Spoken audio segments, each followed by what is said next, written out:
Hello students, welcome back to the class. In our last lecture we have discussed about the TCA cycle, tricarboxylic acid cycle, okay, और citric acid cycle और Krebs cycle, okay, ये तीनों नाम है उसके बारे में हमने डिस्कस किया था. वहां पर क्या होता है कि जो पायरुवेट हमें ग्लाइकोलाइटिक पाथवे के थ्रू ग्लूकोज में से पायरुवेट का फॉर्मेशन होगा, ठीक है. Now this pyruvate would be converted into the acetyl कोए. ओके, फर्स्ट स्टेप में क्या होता है, पायरुवेट में से एसिटाइल कोए का फॉर्मेशन होगा and then this acetyl CoA will enter into the TCA cycle. Okay, ये TCA cycle is not only for the carbohydrate catabolism. Okay, अगर हमें प्रोटीन का कैटाबोलिज्म करना है, फैटी एसिड का कैटाबोलिज्म करना है, तो उनमें भी एसिटाइल कोए का सिंथेसिस होगा, ठीक है. जब भी एसिटाइल कोए का सिंथेसिस होगा, सो it will enter into the TCA cycle. TCA cycle के थ्रू एसिटाइल कोए में से CO2 के फॉर्म में जो कार्बन है हमारा न्यूट्रिएंट के रूप में जो कार्बन था वो CO2 के रूप में रिलीज हो जाएगा, ठीक है. And there would be loads of high energy compounds are also synthesized in the TCA cycle. Like ATP का सिंथेसिस होता है और जीटीपी का सिंथेसिस होता है, ठीक है. NADH का फॉर्मेशन होगा, FADH2 फॉर्म होगा. सो ये सब क्या है, हाई एनर्जी कंपाउंड्स, कि जिनमें से आगे जाके जो एटीपी का सिंथेसिस होता है bye electron transport chain. Okay, electron transport chain के बारे में हम नेक्स्ट चैप्टर में डिस्कस करेंगे. बट कि जो NADH FADH2 फॉर्म हुआ है वो इलेक्ट्रॉन ट्रांसपोर्ट चेन में एंटर करता है, ठीक है. एंड उसके थ्रू जो इलेक्ट्रॉन पास होते हैं वहां से एटीपी का जनरेशन होगा. Clear? Now here we discuss some important things about the TCA cycle and then we discuss about the regulation of TCA cycle. ठीक है.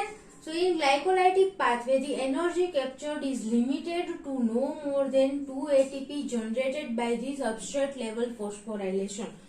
ग्लाइकोलाइटिक पाथवे में कितने एटीपी का सिंथेसिस होता है, maximum 2 ATP. Okay, substrate level phosphorylation की process के through 2 ATP का ही जनरेशन होगा, ठीक है. सो उस जो प्रोडक्ट फॉर्म हुई है यहाँ पर ग्लूकोज में से पायरुवेट फॉर्म होगा ग्लाइकोलाइटिक पाथवे में, तो उसका आगे ब्रेक डाउन करना जरूरी है, ठीक है. उसमें से ज्यादा एटीपी का सिंथेसिस करना जरूरी है. So this pyruvate will enter to the TCA cycle in the form of the acetyl CoA. वहां पर NADH FADH2 का फॉर्मेशन होगा, बहुत सारे NADH FADH2 का फॉर्मेशन होता है. एंड वो जो NADH FADH2 वो इलेक्ट्रॉन ट्रांसपोर्ट चेन में एंटर करेंगे, ठीक है. वहां पर इलेक्ट्रॉन ट्रांसफर करेंगे एंड देन वहां पर बहुत सारे अमाउंट में एटीपी का सिंथेसिस होगा. सो मैक्सिमम एनर्जी जो है हमारी ग्लूकोज ब्रेकडाउन की वो टीसीए साइकिल के थ्रू ही रिलीज होगी, ठीक है. ग्लाइकोलाइटिक पाथवे के थ्रू ज्यादा एनर्जी रिलीज नहीं होती. यहाँ पर NADH का भी फॉर्मेशन होगा ग्लाइकोलाइटिक पाथवे में, but 2 NADH will be formed, ठीक है. मैक्सिमम 2 NADH का फॉर्मेशन होगा, 2 ATP का फॉर्मेशन होगा, दैट्स ऑल. सो ज्यादा एनर्जी का फॉर्मेशन करने के लिए, ज्यादा एनर्जी रिलीज करने के लिए ग्लूकोज में से पायरुवेट को टीसीए साइकिल की रिक्वायरमेंट है, ठीक है. सो पायरुवेट एसिटाइल कोए में कन्वर्ट होकर टीसीए साइकिल में एंटर करेगा और वहां पर maximum amount of energy that is stored in the glucose will be released, okay, in the form of the NADH2 FADH और GTP और ATP. इन सब का फॉर्म में एनर्जी रिलीज होती है. Clear? Now the acetyl CoA it is the energy rich compound. Okay, उसमें ज्यादा एनर्जी है because it is a high energy thiol links the acetic acid to the coenzyme. वहां पर high energy thiol group present है, ठीक है. SH जो हम लिखते हैं CoA SH, so SH is the thiol group की S के जो सल्फर है उसके through acetic acid and coenzyme A दोनों का लिंकेज होता है by thiol linkage. It is known as the thiol linkage. Okay, so thiol group के थ्रू ये दोनों लिंक्ड है, that's why it is a high energy compound. Okay, now the pyruvate dehydrogenase complex क्यों कहा जाता है, क्योंकि it is made up of the multiple enzymes. Okay, it is multi enzyme complex. So यहाँ पर कितने एंजाइम्स इन्वॉल्व हो गए, so 3 enzymes plus 5 coenzymes. Okay, so 3 enzymes तीन एंजाइम एंड 5 कोएंजाइम, इन सबको मिलाकर एक कॉम्प्लेक्स फॉर्म होता है which is known as the pyruvate dehydrogenase complex. Okay, समझ में आया? कॉम्प्लेक्स का मीनिंग क्या है? मल्टीपल एंजाइम्स यहाँ पर पार्टिसिपेट करेंगे और मल्टीपल एंजाइम्स मिलकर एक कॉम्प्लेक्स फॉर्म करता है। Okay, now the acetyl CoA is converted into the two molecules of the CO2 into the TCA cycle। ये तो हमने आगे डिस्कस कर ही लिया है, ठीक है। But there are 4 pairs of electrons are released। Okay, 4 pair of electron यहाँ पर रिलीज होती है which is received by, which is stored initially in the reduced electron carriers 3 NADH and 1 FADH2। Okay, यहाँ पर इलेक्ट्रॉन कैरियर्स NADH FADH2 के द्वारा जो electron pairs यहाँ पर रिलीज हो रही है वो कैरियर के द्वारा रिसीव होगी, ठीक है। So it will be accepted by the NADH and FADH2। जहां जहां पर NADH FADH2 का सिंथेसिस हो रहा है वहां पर इलेक्ट्रॉन पेयर रिलीज होगी, ठीक है, TCA साइकिल में। एंड एक NAD प्लस एक इलेक्ट्रॉन पेयर एक्सेप्ट करके NADH में कन्वर्ट होता है, ठीक है। उसी प्रकार एक FAD एक इलेक्ट्रॉन पेयर एक्सेप्ट करेगा एंड FADH2 का फॉर्मेशन होगा। सो 4 इलेक्ट्रॉन पेयर रिलीज होती है। सो यहाँ पर 4 हाई एनर्जी कंपाउंड्स भी सिंथेसाइज होते हैं TCA साइकिल में। 3 NADH मॉलिक्यूल सिंथेसाइज हो गए एंड एक स्टेप पर FADH2 का भी सिंथेसिस होता है, ठीक है। सो 4 इलेक्ट्रॉन पेयर रिलीज होगी, उसके सामने 4 हाई एनर्जी कंपाउंड का सिंथेसिस होगा और ये चारों आगे जाके इलेक्ट्रॉन ट्रांसपोर्ट चेन में इलेक्ट्रॉन को ट्रांसफर करते हैं एंड देन वहां पर एनर्जी ATP का सिंथेसिस होता है, ठीक है। Energy will be stored in the ATP form, okay, कि जिसको हमारा बॉडी किसी भी वर्क के लिए यूज कर सकता है। द नेक्स्ट, ओके, यहाँ पर TCA साइकिल में 2 कॉम्प्लेक्स आता है, 2 एंजाइम कॉम्प्लेक्स है। One is the pyruvate dehydrogenase complex, the second is the alpha keto glutarate dehydrogenase complex. Okay, 2 complex है। This two are the similar structurally and functionally similar to the PDH complex, okay, pyruvate dehydrogenase complex। ये दोनों complex structurally functionally similar है, ठीक है। यहाँ पर भी 3 enzymes and 5 coenzymes का ही बना होगा alpha ketoglutarate dehydrogenase complex, okay. So दोनों का फंक्शन भी सेम है, दोनों ही स्टेप में NADH का फॉर्मेशन होता है, CO2 का रिमूवल होता है एंड कोएंजाइम A का एडिशन भी होगा, ठीक है। सो दोनों का स्ट्रक्चर भी सेम है, कौन कौन से कितने एंजाइम इन्वॉल्व है, कितने कोएंजाइम इन्वॉल्व है वो भी सेम है, ठीक है। एंड दोनों का फंक्शन भी सेम है, clear. So this are the some basic information about the TCA cycle. Now the regulation of TCA cycle. Okay, TCA cycle कहाँ पर कौन कौन से एंजाइम के पास रेगुलेट होती है उसके बारे में हम यहाँ पर डिस्कस करेंगे।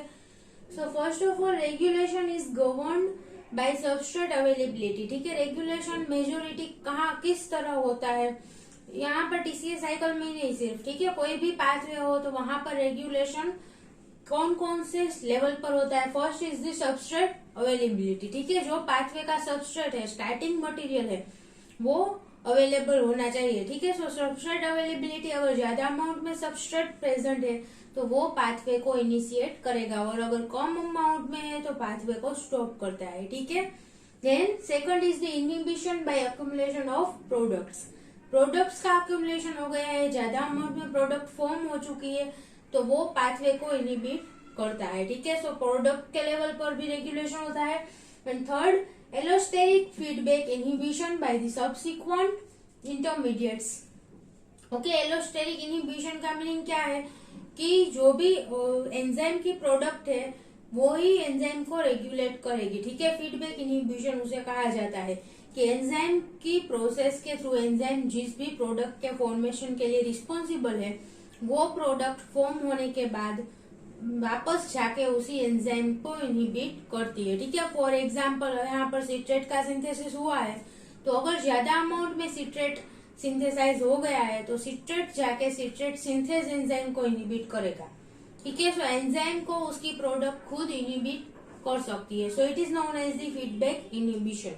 सो feedback inhibition by the intermediates, कि जो बीच में इंटरमीडिएट फॉर्म हुए हैं वो उनके द्वारा भी फीडबैक इनहिबिशन हो सकता है। ठीक है, सो यहाँ पर 3 अलग अलग लेवल पर रेगुलेशन होता है, not only in the TCA cycle, सभी पाथवेज जो अवेलेबल है उनमें यहाँ पर सभी लेवल पर इनहिबिशन होगा और रेगुलेशन होगा। ठीक है, now the enzymes that are particularly regulated in this TCA cycle, यहाँ पर 4 मेन एंजाइम रेगुलेट हो रहे हैं। ठीक है, 3 enzymes of the TCA cycle and एक हमारा पायरुवेट डिहाइड्रोजिनेस कॉम्प्लेक्स। ओके, कि जो टीसीए साइकिल का पार्ट नहीं है बट पायरुवेट को एसिटाइल कोए में कन्वर्ट करने के लिए नेसेसरी है। ठीक है, so pyruvate dehydrogenase is regulated first. इस लेवल पर ही ज्यादातर रेगुलेशन होता है कि अगर एसिटाइल कोए का फॉर्मेशन ही नहीं हुआ है तो आगे टीसीए साइकिल स्टार्ट ही नहीं होगी। Clear? So the inhibitors for the pyruvate dehydrogenase are the product of this enzyme. Okay, product जो भी फॉर्म हुई है एंजाइम की एक्टिविटी से, वही सब प्रोडक्ट है वो पायरुवेट डिहाइड्रोजिनेस को इनहिबिट करती है। ठीक है, फॉर यहाँ पर क्या क्या है, ATP, okay, then acetyl CoA and NADH. So ATP हमारे जो टीसीए साइकिल है, ग्लाइकोलिसिस है, उन सब का जो मेजर फंक्शन है वो क्या है, to synthesize the ATP. ATP synthesis के लिए ही ये सभी कैटाबोलिक पाथवेज रन होते हैं मेजोरिटी। ठीक है, सो अगर एटीपी का अमाउंट ज्यादा है सो ये पाथवे इनहिबिट हो जाएगा। ठीक है, pyruvate dehydrogenase can be inhibited by the ATP. Then acetyl CoA ज्यादा अमाउंट में अगर प्रोड्यूस हो गया है तो वो भी पायरुवेट डिहाइड्रोजिनेस को इनहिबिट कर सकता है। And the third is the NADH, also the product of the pyruvate dehydrogenase. यहाँ पर एनएडीएच का भी फॉर्मेशन हो रहा है। सो एनएडीएच अगर ज्यादा अमाउंट में प्रेजेंट है तो वो भी पायरुवेट डिहाइड्रोजिनेस को इनहिबिट करेगा। ठीक है, so this are the inhibitors and activators कौन कौन से हैं, रिवर्स ऑफ दिस। ठीक है, यहाँ पर एएमपी ज्यादा अमाउंट में है तो it will work as the activator.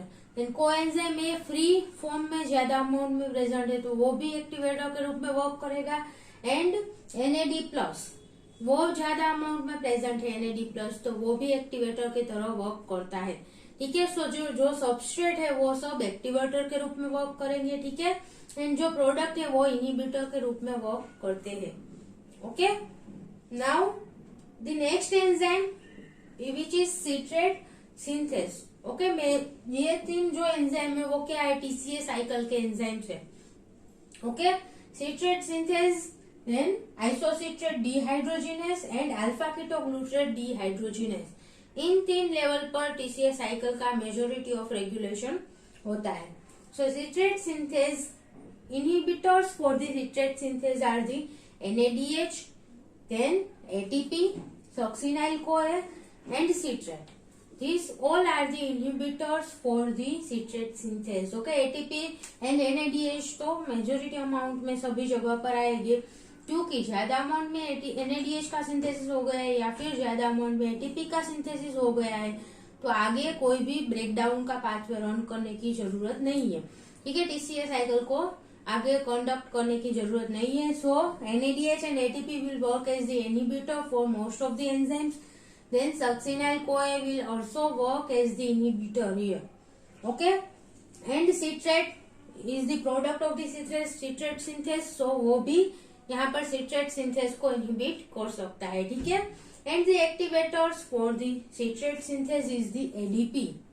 ADP यानी कि जो एटीपी का लेवल कम होगा तभी एडीपी का लेवल ज्यादा होगा। ठीक है, सो अगर एडिनोसाइन डाइफॉस्फेट यानी कि एडीपी ज्यादा अमाउंट में प्रेजेंट है तो उसको एटीपी में कन्वर्ट करने के लिए टीसीए साइकिल की रिक्वायरमेंट होगी।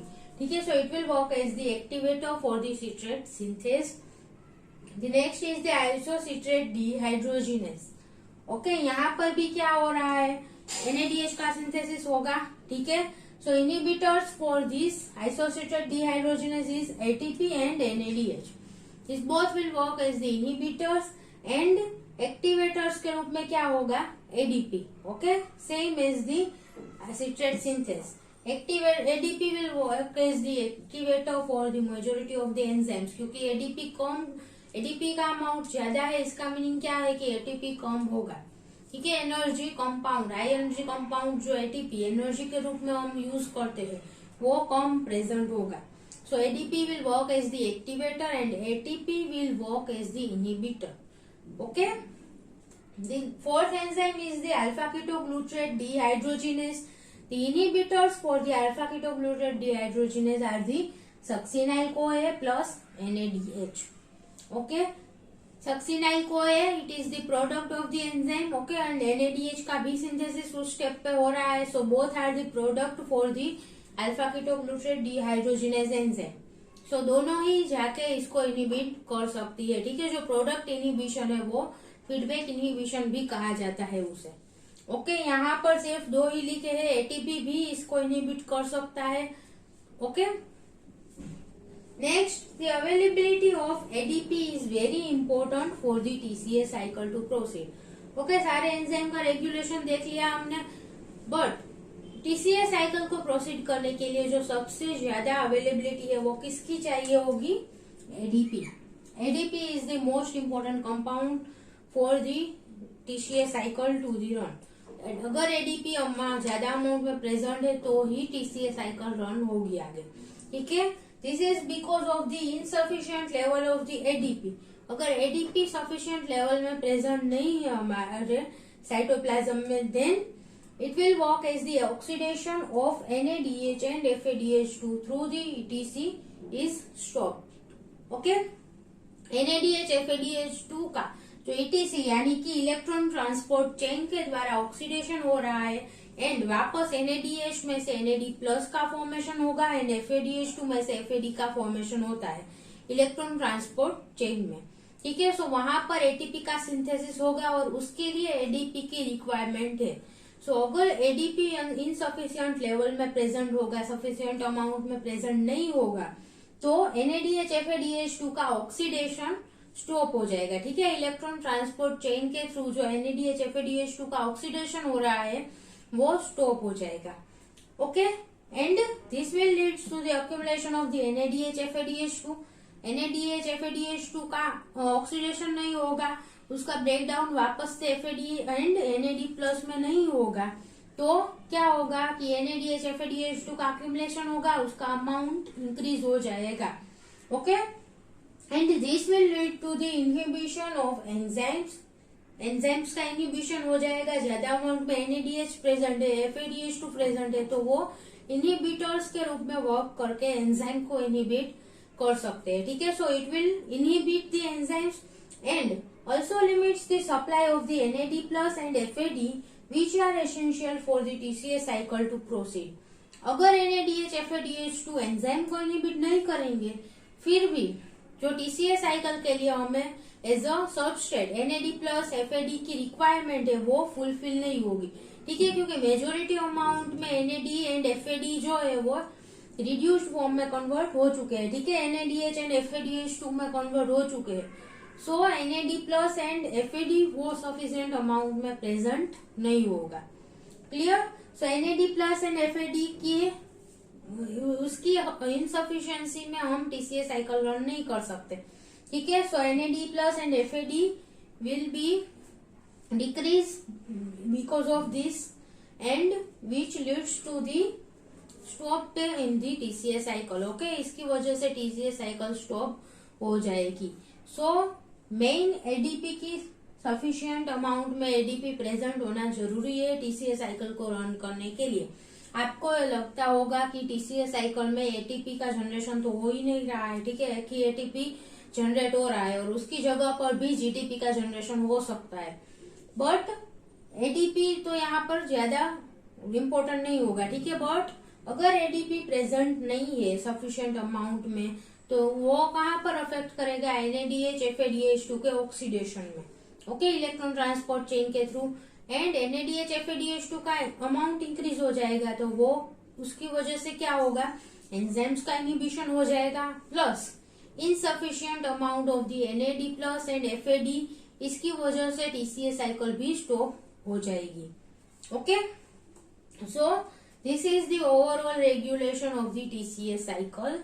TCA साइकिल के जो मेजर 3 एंजाइम है तीन एंजाइम कैटालाइज्ड रिएक्शन है जहां पर हाई एनर्जी कंपाउंड का फॉर्मेशन हो रहा है, that are the citrate synthase, then isocitrate dehydrogenase and alpha ketoglutarate dehydrogenase. इन तीन लेवल पर मेजोरिटी ऑफ टीसीए साइकिल का रेगुलेशन होगा, ठीक है। प्लस पायरुवेट डिहाइड्रोजिनेज के लेवल पर भी रेगुलेशन होता है।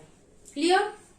नाउ हमने एक बात डिस्कस नहीं की कि लोकेशन, ओके, टीसीए साइकिल कहाँ पर रन होती है।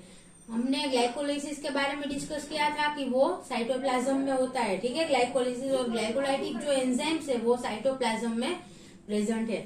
So the TCA cycles enzymes are present in the mitochondrial inner membrane of the cell, okay. यहाँ पर जो हमारी बॉडी में माइटोकॉन्ड्रिया प्रेजेंट है, ठीक है, सेल के अंदर, तो माइटोकॉन्ड्रियल इनर मेम्ब्रेन में टीसीए साइकिल रन होगी। उसके एंजाइम्स माइटोकॉन्ड्रियल इनर मेम्ब्रेन में प्रेजेंट होते हैं। बट इन सम बैक्टीरिया की जहां पर माइटोकॉन्ड्रिया प्रेजेंट नहीं है, सो बैक्टीरियल सेल के अंदर कहां पर होगा, इन दी साइटोप्लाज्म, ओके। साइटोप्लाज्म में ही टीसीए साइकिल एंजाइम्स प्रेजेंट होंगे जहां पर माइटोकॉन्ड्रिया प्रेजेंट नहीं है ऐसे सेल के अंदर, for example in the bacterial cell. Clear? So this was all about the TCA cycle, tricarboxylic acid cycle, one of the carbohydrate catabolism cycle, but it is also involved in the fatty acid catabolism, protein catabolism, सब में involved होती है TCA cycle, okay? So thank you so much students for watching this video, and if you have any doubt then please ask in the comment box. Thank you.